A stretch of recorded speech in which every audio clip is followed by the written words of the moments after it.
Hello everyone, welcome back to the channel.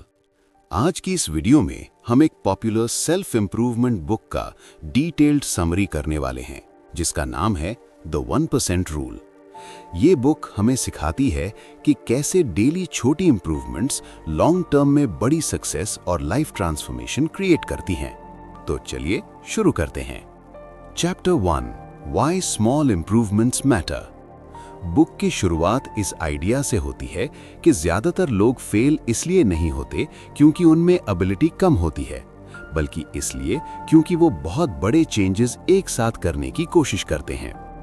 Extreme diets, extreme routines और unrealistic goals अक्सर burnout और quitting का reason बन जाते हैं। द 1% रूल कहती है, बिग चेंज कभी बिग एक्शन से नहीं आता, बिग चेंज आता है छोटे एक्शंस को डेली रिपीट करने से। स्मॉल इंप्रूवमेंट्स इजी होती हैं, रिपीटेबल होती हैं और लॉन्ग टर्म में सस्टेनेबल होती हैं। बुक के अकॉर्डिंग कंसिस्टेंसी छोटे स्टेप्स के साथ ही पॉसिबल होती है। Chapter 2, the power of compounding. इस चैप्टर में बुक कंपाउंडिंग का कॉन्सेप्ट एक्सप्लेन करती है। जैसे पैसा इंटरेस्ट के साथ ग्रो करता है, वैसे ही हैबिट्स, स्किल्स और बिहेवियर भी टाइम के साथ कंपाउंड होते हैं। अगर कोई पर्सन रोज सिर्फ 1% बेटर होता है तो एक साल में वो ऑलमोस्ट 37 टाइम्स बेटर हो सकता है। प्रॉब्लम ये है कि स्टार्टिंग में रिजल्ट्स दिखते नहीं, प्रोग्रेस स्लो और बोरिंग लगता है। इसी फेज को बुक वैली ऑफ डिसअपॉइंटमेंट कहती है। यहीं पर ज्यादा लोग क्विट कर देते हैं, जबकि एक्चुअल ग्रोथ बस थोड़ा सा दूर होती है। Chapter 3, the ice cube analogy. Book एक सिंपल एग्जाम्पल देती है जो कंपाउंडिंग को क्लियरली समझाता है। सोचिए, एक आइस क्यूब -5 डिग्री सेल्सियस पर रखा है। टेम्परेचर धीरे धीरे बढ़ता है।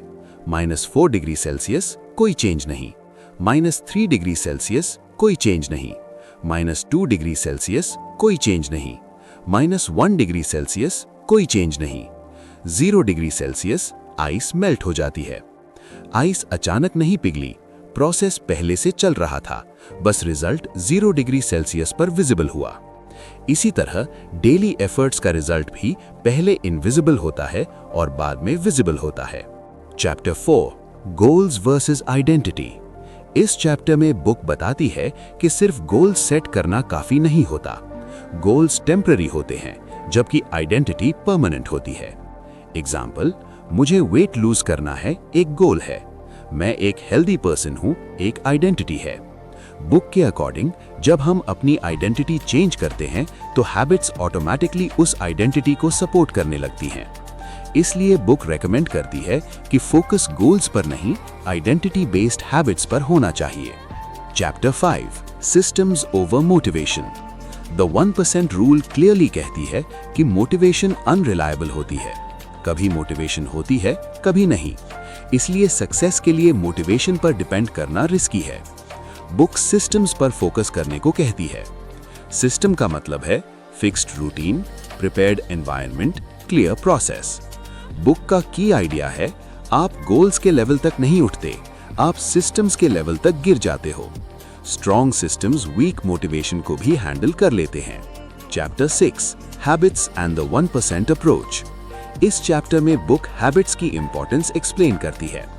हर हैबिट के 4 पार्ट्स होते हैं: Q, craving, response, reward. Book suggest करती है कि हैबिट्स इतनी छोटी होनी चाहिए कि उन्हें इग्नोर करना मुश्किल हो जाए। Examples, 1 pushup, 1 minute reading, 1 paragraph writing. छोटी हैबिट्स कंसिस्टेंसी बिल्ड करती हैं और कंसिस्टेंसी लॉन्ग टर्म ग्रोथ का बेस होती है। Chapter 7, consistency over intensity. इस चैप्टर में बुक बताती है कि इंटेंसिटी इंप्रेसिव होती है, पर कंसिस्टेंसी इफेक्टिव होती है। कभी कभी ज्यादा काम करना रोज थोड़ा थोड़ा काम करने से कम पावरफुल होता है। बुक का सिंपल रूल है, नेवर मिस ट्वाइस। एक दिन मिस हो जाए ठीक है, 2 दिन मिस होने से हैबिट वीक हो जाती है। Chapter 8, environment design. बुक कहती है कि विल पावर वीक होती है, जबकि एनवायरनमेंट स्ट्रांग होता है। अगर एनवायरनमेंट सपोर्टिव है तो हैबिट्स फॉलो करना इजी हो जाता है। एग्जाम्पल्स, डिस्ट्रैक्शंस को दूर रखना, गुड हैबिट्स को विजिबल बनाना, बैड हैबिट्स को इनकन्वीनियंट बनाना। एनवायरनमेंट को चेंज करने से बिहेवियर नेचुरली चेंज हो जाता है। Chapter 9 tracking progress. इस चैप्टर में बुक प्रोग्रेस ट्रैकिंग की इंपॉर्टेंस बताती है। ट्रैकिंग से प्रोग्रेस विजिबल होती है, कंसिस्टेंसी मेंटेन होती है, मोटिवेशन मिलती है। लेकिन बुक ये भी कहती है कि ऑब्सेशन और परफेक्शन डेंजरस हो सकती है। फोकस रिजल्ट्स पर नहीं, एफर्ट और कंसिस्टेंसी पर होना चाहिए। Chapter 10 boredom and Plato's. Book के अकॉर्डिंग फेलियर से ज्यादा डेंजरस होता है बोर्डम। जब प्रोग्रेस स्लो लगती है, लोग इंटरेस्ट लूज कर देते हैं। पर जो लोग बोरिंग फेज में भी डेली हैबिट्स फॉलो करते रहते हैं, वही लॉन्ग टर्म सक्सेस अचीव करते हैं। ग्रोथ अक्सर एक्साइटिंग फेज में नहीं, बोरिंग फेज में होती है।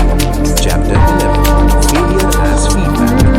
बुक फेलियर को नेगेटिव चीज नहीं मानता, फेलियर को फीडबैक के रूप में देखना चाहिए। गलत सवाल, मैं फेल क्यों हो रहा हूँ? सही सवाल, मैं क्या 1% इंप्रूव कर सकता हूँ? स्मॉल एडजस्टमेंट्स लॉन्ग टर्म में बड़ा डिफरेंस क्रिएट करते हैं। Chapter 12 applying the 1% rule in life. Book बताती है कि 1% रूल हर एरिया में अप्लाई हो सकता है। Fitness, daily short workouts, learning, daily small study sessions, mental health, small routines, career, daily skill improvement. Focus instant results पर नहीं, डेली एफर्ट पर होता है। Chapter 13 the long term mindset. Last chapter का मैसेज क्लियर है। Success slow होती है, silent होती है और बोरिंग भी हो सकती है। पर जो लोग लॉन्ग टर्म थिंकिंग रखते हैं और डेली छोटे एफर्ट्स करते रहते हैं, उनके लिए सक्सेस इनएविटेबल होती है। Final summary. तो इस बुक का ओवरऑल मैसेज ये है कि small improvements matter, habits compound over time, identity behaviour को कंट्रोल करती है, सिस्टम्स मोटिवेशन से ज्यादा पावरफुल होते हैं, consistency long term success create करती है।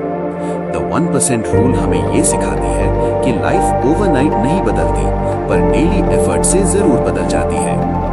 उम्मीद है आपको ये बुक समरी पसंद आई होगी।